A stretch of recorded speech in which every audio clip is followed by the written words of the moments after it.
Entrevistada é Débora Duprá, Procuradora Federal dos Direitos do Cidadão.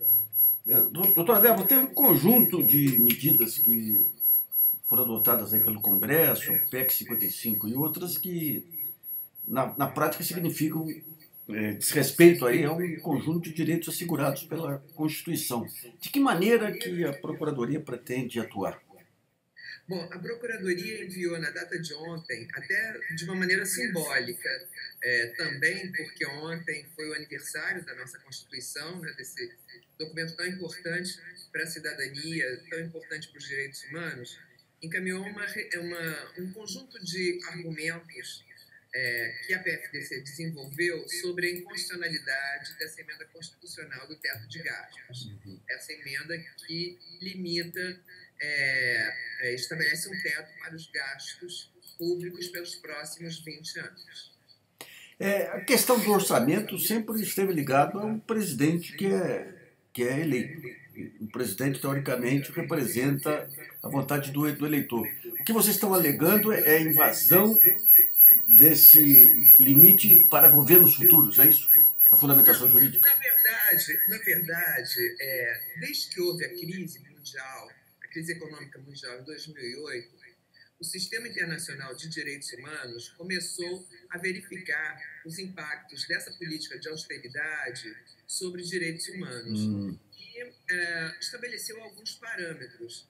Um deles é que essa política ela não pode, por exemplo, acentuar desigualdades sociais de todos os tipos. Ela não pode, ela tem que preservar um sistema de proteção social mínimo.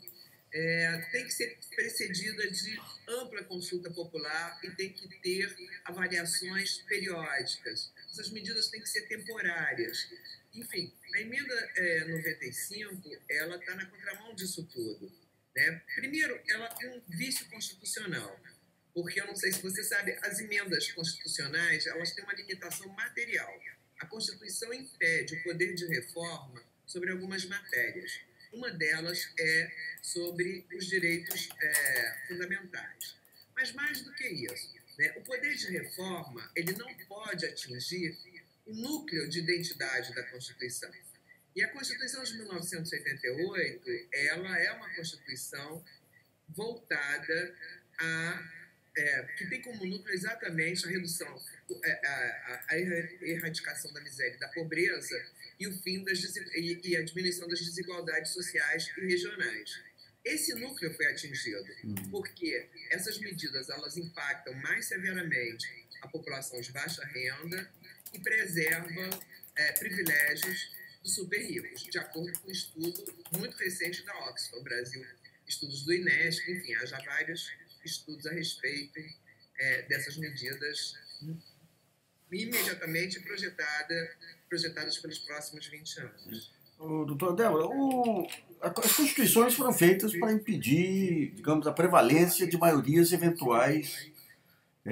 E nós estamos vendo aí nos últimos anos aí que as maiorias eventuais estão se impondo sobre a Constituição e o Supremo não tem se manifestado muito sobre isso. Como é que a senhora analisa esse papel do Supremo nesses casos aí?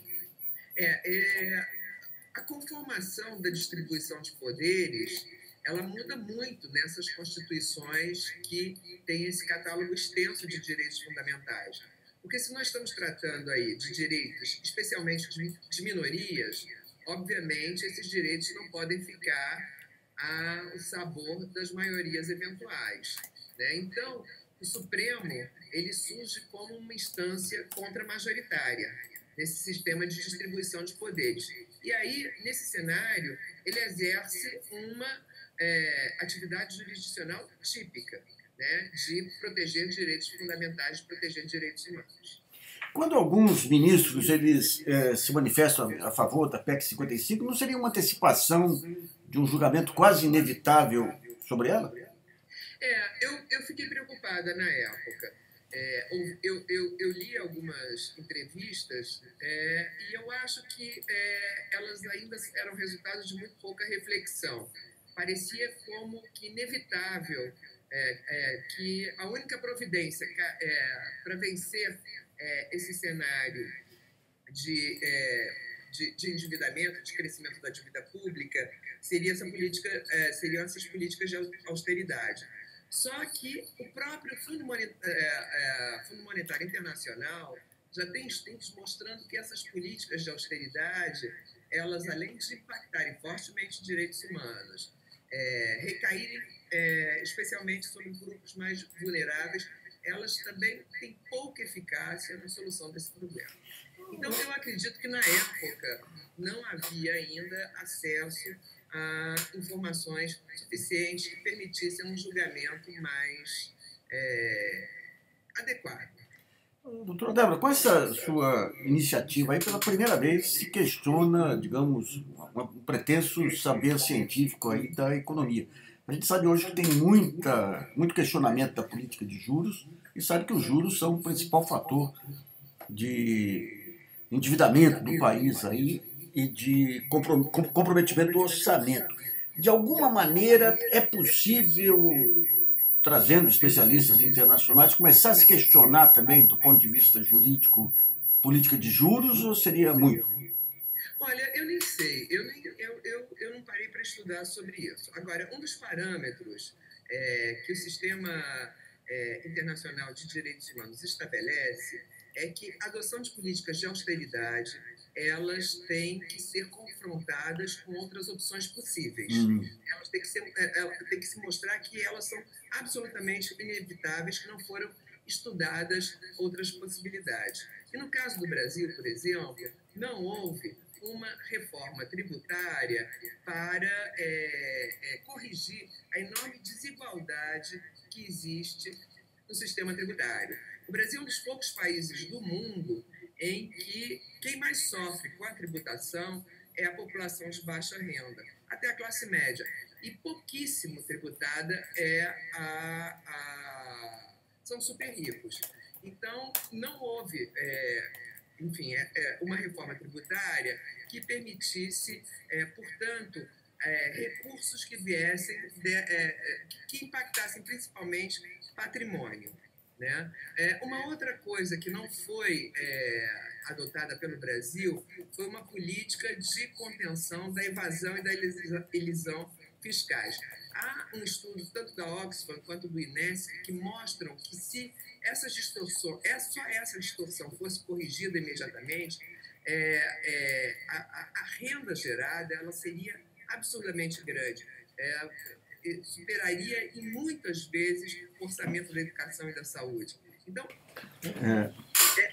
continuando até o que eu estava dizendo, tem esse estudo do Oxfam, ele é muito interessante. Eu vi, sim. Está recém-publicado e tem um dado que é estarrecedor.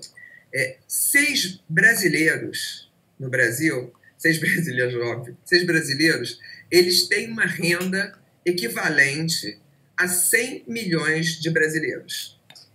Isso aí é só... Isso aí, mas nem na escravatura você tinha uma coisa... Mas é um dado impressionante. Então, mas... quer dizer, a maneira de atuar do ponto de vista legal seria questionar a estrutura de tributação? Seria por aí o caminho? Seria por aí. Principalmente, a estrutura de todos os países desenvolvidos na atualidade, eles têm um sistema de tributação que é, de fato, redistributiva, que cumpre a função de redistribuição. A progressividade é um... O Brasil fortalece a concentração. Tá. E a progressividade, ela é prevista na Constituição? Sim, ela é prevista. E nós temos esse outro problema de termos uma prevalência de impostos indiretos, que mais oneram as pessoas mais frágeis. Doutor, em geral, essa questão da remessa de recursos brasileiros para fora, aí, que ultimamente que se abordou do ponto de vista criminal em cima de Lava Jato, mas teve outros casos, que nem HSBC, e outros que mostram um volume imenso de recursos, ou de caixadores, mas não necessariamente criminosos aí, mas de uma engenharia fiscal que visa não pagar impostos. De alguma maneira está se vendo como repatriar esses recursos? Não tenho noção se aqui há alguma providência em relação a isso. Mas nesse conjunto de argumentos encaminhados à Procuradora-Geral, Há uma referência também a uma pesquisa que foi feita num período de 2 anos, salvo engano, de 2011 a 2013, salvo engano, não estou segura. Havia, contando Ilhas Virgens, Ilhas Caimã e Bahamas, algo em torno de 31 bilhões de dólares que deveriam ter ingressado no erário brasileiro que foram parar nessas ilhas. Então, isso mostra que nós temos, de fato, uma prática de encaminhar recursos para fora do país absurda. Doutor, além dessa questão tributária da PEC 55, nós temos aí hoje um conjunto de medidas que atinge populações indígenas, quilombolas. De que maneira que vocês estão se organizando em defesa dessas populações? A primeira coisa eu acho que é vencer essa emenda constitucional, né? Porque com esse limite de teto, nós já vínhamos, o problema é que nós já vínhamos também com uma baixa execução orçamentária nessas áreas sociais, né? E aí, só para ter uma ideia, o orçamento da FUNAI para 2018 ele é 10 vezes menor que o orçamento de 2003. Nossa. Né? Então, a gente está aqui vivendo um cenário de regressividade de direitos sociais, quando a ordem em relação a esses direitos é a progressividade. Né? A assistência social ela sofreu um corte de 98%. Nossa. Só o que foi preservado foram as despesas obrigatórias, o BPC, Benefício de Prestação Continuada. No mais, se você pensar Bolsa Família, população de rua, enfim, todas as políticas para a população extremamente vulnerável foram atingidas, porque um corte de 98%, enfim, né, não tem como sobreviver à política. Então, a ideia, primeiro, é enfrentar essa situação geral de uma emenda que limita o gasto público e depois atuar pontualmente. Nós temos já feito isso em relação à saúde e educação, de modo a garantir os pisos mínimos constitucionais. Nem da falta de investimento nas políticas, nós temos também. Fica comprometida a política de reforma agrária, fica comprometida a política de demarcação de terras quilombola, Ministério da Cidade, mobilidade urbana, direito da cidade para todas e todos, né?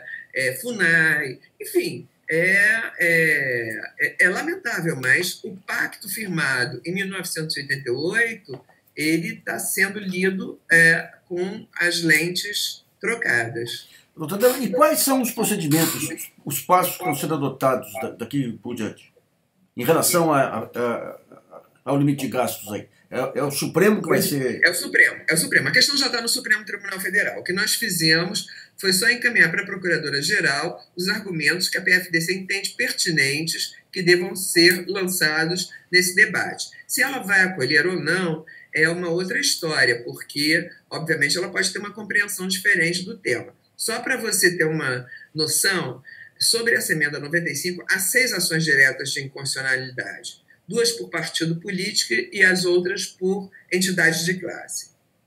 Tá. E, digamos, sendo bem sucedido aí, já entraria no próximo orçamento? Como é que seria? Ou a tendência é demorar a análise? O pedido é esse, né? É urgente reverter esse quadro de desmonte de direitos. É urgente, há um pedido de urgência, sim. Tá aqui. As consequências disso são de difícil antecipação. O Supremo provavelmente vai ter que modular essa decisão caso ele acolha essa inconstitucionalidade. Modular é definir que setores que vão ser mais... Não, eu não acredito que o Supremo vá se atribuir, e ele nem pode definir orçamento, né? A alocação de recursos. Ele não pode fazer a lei orçamentária para 2018. Tá. Mas, enfim, não tenho ideia. Não tenho ideia de como nós vamos fazer. Se mantemos esse quadro para 2018 e a partir de 2018 isso tudo muda, enfim, não sei. Mas alguma solução tem que ser dada. O que não pode é direitos tão fundamentais e que foram a alma da Constituição de 1988 serem interrompidos assim, dessa forma. Doutor, a gente está vendo aí uma maré conservadora em todos os campos. Aí. Nessa área de vocês aí, da Procuradoria de Direitos Humanos, dá para sentir muito isso aí na primeira instância, na segunda instância? Não, eu não digo do judiciário, eu não tenho como avaliar, porque a Procuradoria Federal dos Direitos do Cidadão não tem atuação judicial, né? Quem tem são os PRDCs, mas é difícil avaliar se há no judiciário um sentimento conservador que exceda o sentimento que está, de certa forma, disseminado na sociedade brasileira.